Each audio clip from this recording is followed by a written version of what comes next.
Bonjour à toutes et à tous. Aujourd'hui, on se retrouve sur le plateau de Chalon TV dans l'émission Sous les projecteurs de Chalon TV. Si je vous dis Cendrillon, Hansel et Gretel, Réponse, ils ont tous un point commun. Ce sont des contes. Voyager dans un monde imaginaire rempli d'aventures pour distraire petits et grands, voilà les vertus des contes. Aujourd'hui, on se retrouve avec une invitée spéciale pour un portrait. Je vous présente Marie Détampes, qui est conteuse. Bonsoir Marie, bienvenue sous les projecteurs de Chalon TV. Alors, vous allez nous parler de votre parcours et de votre parcours de conteuse. Alors, tout d'abord, pour commencer, comment vous est venue l'envie, la passion de raconter des histoires? Elle m'est venue quand j'étais toute petite, parce que je crois que dès que j'ai commencé à parler, j'ai eu envie de raconter des histoires. De raconter des histoires à mes doudous et à mes poupées pour commencer, puis à mon petit frère, et puis aux enfants autour de moi, et puis les adultes ont tendu une oreille, et j'ai toujours raconté des contes comme ça, des histoires. On écoutait aussi beaucoup, mes grands-mères me racontaient des histoires. Et puis, quand j'ai été à la retraite, j'ai décidé d'en faire un projet de retraite qui mûrissait depuis longtemps, et de raconter mes contes de manière plus large à tous ceux qui veulent bien les écouter. Et comment devient-on conteuse? Est-ce que c'est un métier? Est-ce qu'il y a des formations pour ça? Oui, il y a des formations et ça peut être un métier. Pour moi, c'est plus une passion qu'un métier, quoi. C'est plus un partage qu'un métier. C'est plus quelque chose que j'ai envie de partager avec les autres. Et alors, quels contes vous pouvez raconter? Alors, les contes, il y en a des milliers qui vous arrivent de partout. J'ai envie de raconter les contes qui me parlent et que je rencontre. C'est-à-dire que j'entends une histoire, j'entends un autre conteur, je découvre un livre, je regarde sur Internet. Enfin, les contes, il y en a partout. Dès qu'on commence à les écouter, ils vous arrivent par milliers. Et quand un conte me parle, quand un conte me dit quelque chose, quand je ressens l'envie de le raconter, celui-là, je me l'approprie, je la mets dans mon petit sac et je le raconterai un jour, sûr. Et auprès de qui racontez-vous des histoires? Alors, auprès des enfants, dans les bibliothèques, dans les écoles, quand on me demande. Auprès des associations caritatives qui me le demandent aussi, parce que ça fait du bien aussi. Et puis, dans les EHPAD, vers les personnes âgées, où là, c'est un public vraiment formidable et que j'aime beaucoup et avec qui on partage beaucoup de choses. Oui, ça marche très bien les contes, dans les EHPAD et avec les personnes âgées. Et avant donc cette passion qui s'est développée de conteuse, donc quel a été votre parcours avant d'en arriver à ce projet de retraite? Que faisiez-vous avant? Alors, pour commencer depuis le début, je suis née en Algérie. Je suis arrivée en France à l'âge de 12 ans. J'ai été à l'école et puis je suis devenue éducatrice à la protection judiciaire de la jeunesse. J'ai travaillé dans la région parisienne, vers Chartres et à Dijon. Et puis, je suis partie les 10 dernières années de mon activité professionnelle. Je les exerçais en Martinique, pays de contes et de légendes extraordinaires. Et je suis revenue il y a 5-6 ans et j'ai décidé de raconter, de m'auto-proclamer conteuse en fait. Donc c'est vrai qu'au vu de ce que vous nous racontez, on pourrait dire que vous êtes un oiseau voyageur. Est-ce que justement vos contes sont inspirés de tous vos déplacements, voyages? Mes contes sont des voyages. On voyage à travers les contes et je dis souvent quand je commence une prestation, vous avez vos passeports, mettez votre ceinture de sécurité parce qu'on part. On part en Afrique, on part en Inde, on part dans l'Himalaya, on part partout, on voyage. Le conte est un voyage. Les contes nous font voyager à travers les histoires, les pays, les paysages et les idées aussi. Et quel thème vous pouvez raconter dans vos contes alors? Alors on peut parler de tas de choses. On peut parler de tout en fait. Un bon conteur est un conteur qui est capable de répondre à toutes les questions par un conte. Donc c'est vous dire si le domaine traversé par les contes est important. Et on peut parler, pour les enfants, on va essayer de leur donner du courage, de faire un petit peu de pédagogie, un petit peu parfois aussi d'éducation, un petit peu de politesse et tout ça. Et puis aussi de leur donner du courage et leur dire que l'avenir est devant eux. Après, pour les adultes, on peut raconter toutes sortes de choses qui les touchent. Les anciens, par exemple, aiment beaucoup qu'on raconte des histoires de l'ancien temps. Voilà. Oui.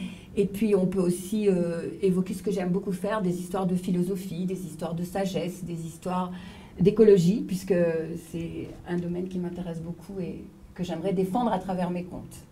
Et est-ce qu'un conte a forcément toujours une morale à la fin?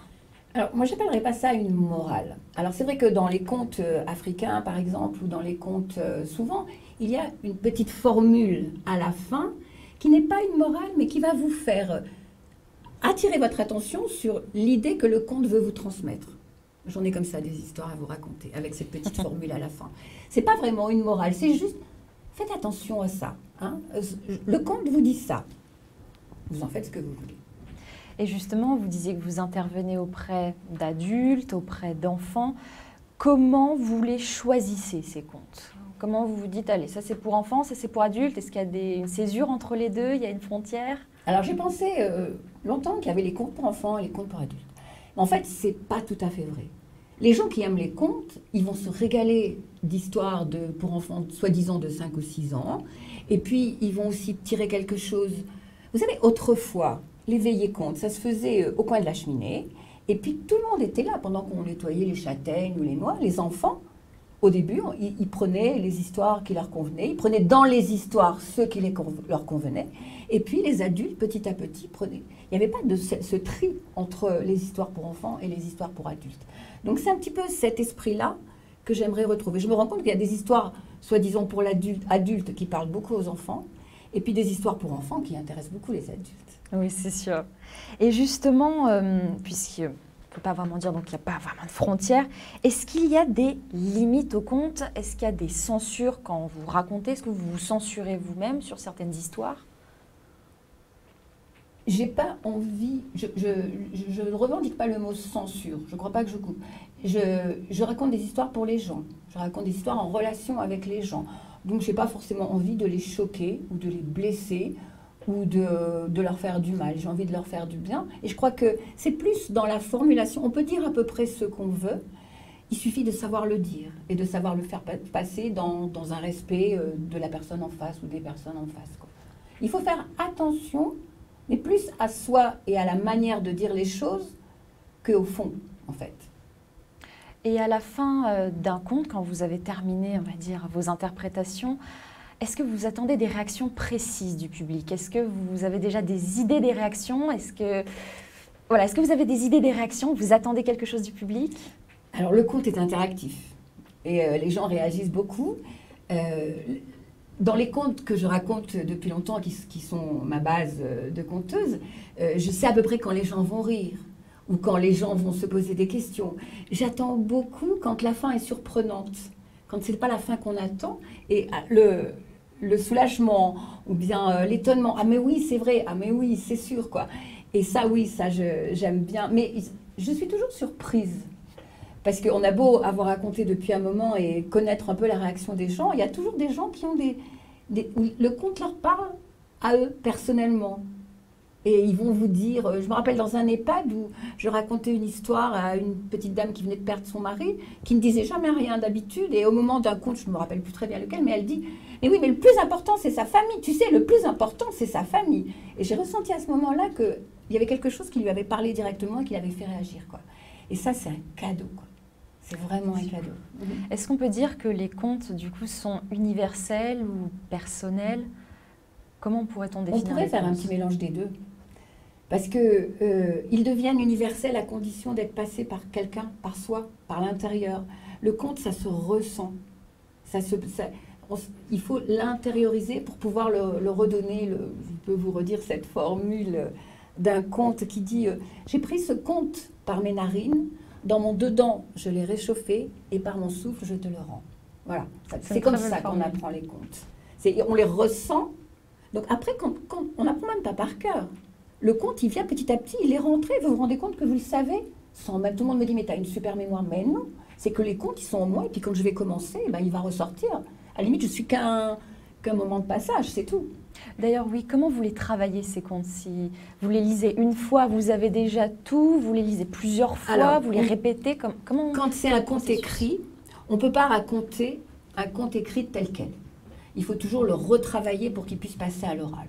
Donc, généralement, je commence par là. Quand c'est un conte que je lis, Je commence par le retravailler un peu, le réécrire, ou voir ce que je peux dire, ce que je peux enlever, il ne faut pas que ça dure trop longtemps non plus, enfin plein de choses, le réécrire un petit peu. Puis après, je commence à l'apprendre, je le travaille devant mon miroir ou bien dans mon salon, et je commence, mais le gros du travail est au début. Quand le début du conte est enclenché, du moment que vous connaissez la trame de l'histoire, ça vient. Et justement, avant de présenter de nouveaux contes, est-ce que vous les faites tester auprès de vos proches, petits-enfants ou enfants? Est-ce que vous les faites tester avant? La plupart. La plupart du temps, je teste auprès de mes petits-enfants. Quand ils me disent, quand ils valident, parce que ça se fait, quand ils me disent « je valide », c'est bon, je peux y aller. Quand ils me disent « non, celui-là, je retravaille ou je l'enlève ». Voilà. Mais oui, je teste auprès... Après, il y a des contes qui me parlent, c'est un petit peu contradictoire, mais il y a des contes qui me parlent tellement que là, je pense que rien ni personne ne pourrait m'empêcher de les raconter. Voilà. Et est-ce que c'est déjà arrivé, voilà, où vous croyez dur comme faire un conte et que finalement, ça fasse un flop? Est-ce que c'est déjà arrivé? J'ai tendance à ne pas me rappeler des mauvais moments. Vous avez raison. Donc, j'ai pas de souvenir présent là. Il y a des contes, oui, où parfois j'ai raconté des fois des contes et puis la fin est un peu énigmatique, quoi. Et il y a des gens qui me disaient, mais pourquoi? Ça n'a rien à voir avec l'histoire. Là, j'étais déçue, oui, parce que pour moi, ça me semblait tellement évident. Alors, là, je retravaille un peu quand je reçois ce genre de trucs. Des fois, oui, des fois, non. Quand c'est justifié, je retravaille. Quand c'est parce que la personne n'a pas compris le conte. Oui. C'est vrai que là, avec tout votre parcours, vous nous mettez un petit peu l'eau à la bouche. Est-ce que vous seriez d'accord pour nous en raconter un ou deux aujourd'hui dans l'émission Sous les projecteurs de Chalon TV? Mais avec plaisir. Alors écoutez, je vous laisse la parole et pour nous raconter un ou deux contes. Alors je vais vous raconter un tout petit conte qui parle des conteurs. On n'est jamais mieux servi que... Et qui fera en plus plaisir à mon petit-fils Noé. Donc. Alors je vous laisse regarder l'une des caméras. Donc... la 3, donc c'est celle-ci. Un homme est assis sur un rocher en face de l'océan. On l'appelle le conteur de tous les âges. Il passe ses journées à raconter des histoires de la terre, des histoires de l'univers, des histoires des hommes, des histoires d'amour. L'océan l'écoute. L'océan ronronne. L'océan arrose les rivages de ses vagues. On se demande qu'est-ce qui se passerait si jamais cet homme venait à cesser de parler. Quelle question! Un jour, je racontais cette histoire à mes petits-enfants. J'en ai 7 petits-enfants. Et au moment où je m'arrête devant cette grande question, mon petit-fils Noé, face à l'océan, Noé me dit « Mais mamie, ne t'inquiète pas, je sais moi, je sais ce que ferait l'océan. » Ah bon? Noé, tu sais? Mais oui. L'océan envahirait le monde. Mais c'est terrible, c'est terrible. Tu imagines ce qui se passerait si l'océan envahissait le monde? Mais non, me dit Noé. Mais non, mamie, ne t'inquiète pas. C'est pas par colère ou par méchanceté que l'océan envahirait le monde. C'est pour retrouver cet homme qui faisait tant de bien à ses vagues. Très très beau, voilà. Très très beau. En plus avec donc votre petit-fils Noé, voilà, donc c'est important. Qui est ravi quand je parle de lui dans mes histoires. Et alors pourquoi avoir choisi de raconter ce conte? Parce qu'il parle des conteurs, parce qu'il explique bien mieux une réponse à une question. À quoi servent les conteurs? Mais à faire du bien. C'est sûr. À faire du bien, même à l'océan, même à la nature. Est-ce que vous auriez peut-être une seconde interprétation à nous donner aujourd'hui? Un conte soufi. Le soufisme, comme vous savez, c'est une sublimation un peu de l'islam et c'est une religion qui se transmet par les contes. Donc, quel trésor magnifique pour un conteur. C'est un conte qui s'appelle Les deux rêveurs. Un paysan vécut ou ne vécut pas. Il y a très longtemps, dans une ville qui s'appelle Ispahan, c'est en Perse, en Iran, à l'heure actuelle. Cet homme est un pauvre paysan. Tous les paysans de cette époque sont pauvres, mais lui est très pauvre. Mais cependant, il possède une petite maison, couleur terre brûlée, avec un cadran solaire à demi effacé, peint sur sa façade. Devant sa petite maison de terre brûlée, un champ de cailloux. Au bout du champ de cailloux, un figuier et une source. Depuis quelque temps, cet homme a pris l'habitude d'aller, sur le coup de midi, faire sa sieste sous son figuier.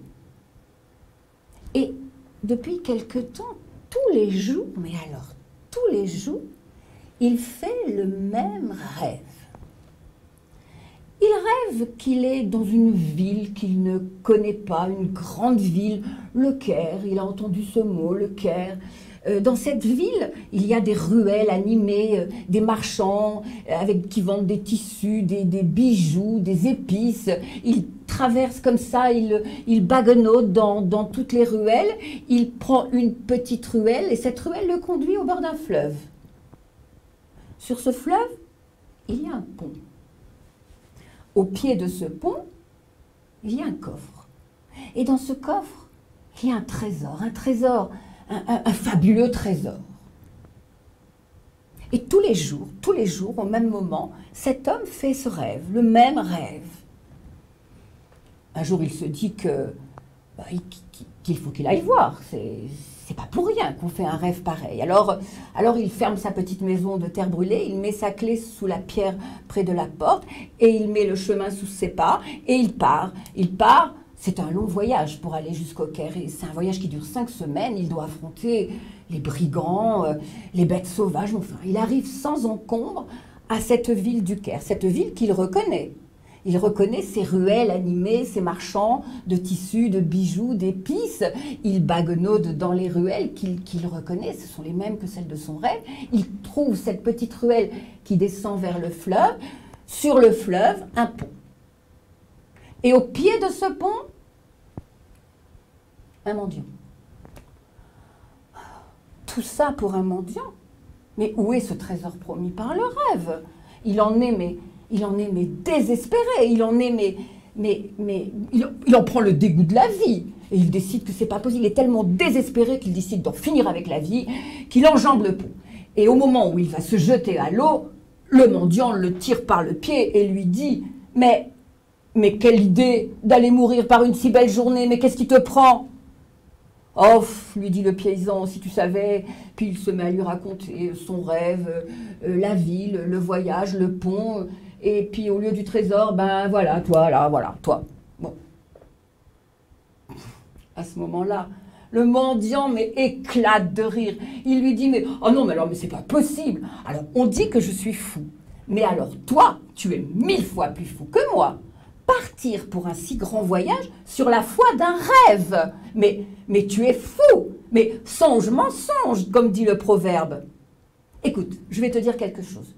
Tu vois, moi, que tu vois là, au pied de ce pont, eh bien, ça fait des années, mais des années, que je fais toujours ce même rêve. Je rêve que je suis dans une ville que je ne connais pas, Ispahan, je crois, que je suis dans une petite maison, couleur de terre brûlée, avec un cadran solaire peint sur la façade, un cadran solaire à demi effacé. Devant la maison, il y a un champ de cailloux. Au bout du champ de cailloux, il y a un figuier avec une source. Et je creuse au pied de ce figuier et je découvre un coffre rempli d'un fabuleux trésor. Mais moi, est-ce que je crois ça? Est-ce que je suis partie? Mais non, je ne crois pas à ces choses. Je suis restée là, tranquille, et voilà, et tout va bien pour moi. Bien sûr.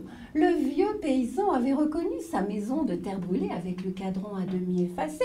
Alors il se lève, il embrasse le mendiant, il le remercie pour tout, l'autre ne comprend pas pourquoi, mais c'est pas grave, et il reprend la route en sens inverse.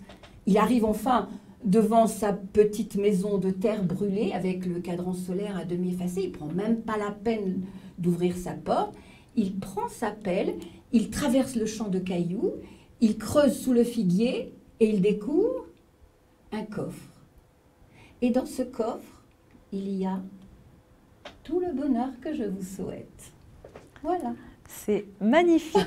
C'est un très, très, très joli conte. Vraiment, on se sent mais emporté. Il faut en a compris. Et puis, ah oui, oui, oui, oui, bah oui, une fois qu'on a compris, c'est sûr. Non, non, mais c'est vraiment très, très agréable à écouter. Et puis, une belle histoire. Et alors, pourquoi elle est importante pour vous, cette histoire? Pourquoi c'est important de la raconter? Alors, pourquoi aller chercher si loin ce qu'on a tout près de chez soi? C'est une réponse courte et qui est très, très, très parlante, ça c'est sûr. Et justement, vous avez donc le nom, vous pouvez me le rappeler? C'est Les Deux Rêveurs. Les Deux Rêveurs. Donc c'est inspiré donc, des C'est un conte Soufi. Soufi. Et vous en avez d'autres, des contes Soufi à raconter? Et pourquoi raconter des contes Soufi alors? Ben parce que je trouve déjà fabuleux que toute une culture se transmette à travers les contes. Ça me semble éternel comme transmission. Qu'ils sont, comme le voyez, extrêmement poétiques et extrêmement parlants. C'est simple, on a vite compris. Et il y en a tellement, et ils traitent de tellement de sujets. Et voilà, je les trouve fabuleux. Et par rapport aussi à vos origines, bien sûr, ça c'est aussi important aussi de le souligner. Évidemment, ça rappelle, je suis toujours contente de rejoindre cette terre d'Afrique du Nord que j'ai tant aimée et qui me parle tellement, qui m'habite tellement et que j'ai envie de transmettre à tout le monde, quoi. Voilà, si possible. Oui, bah, écoutez, c'est réussi en tout cas. Et puis, grâce à votre venue ici, vous allez encore en transmettre, puisqu'on a la chance de pouvoir accueillir plus régulièrement Marie Détampes, qui va venir nous raconter des contes chaque semaine. Donc, vous aurez des contes inédits de Marie sur Chalon TV.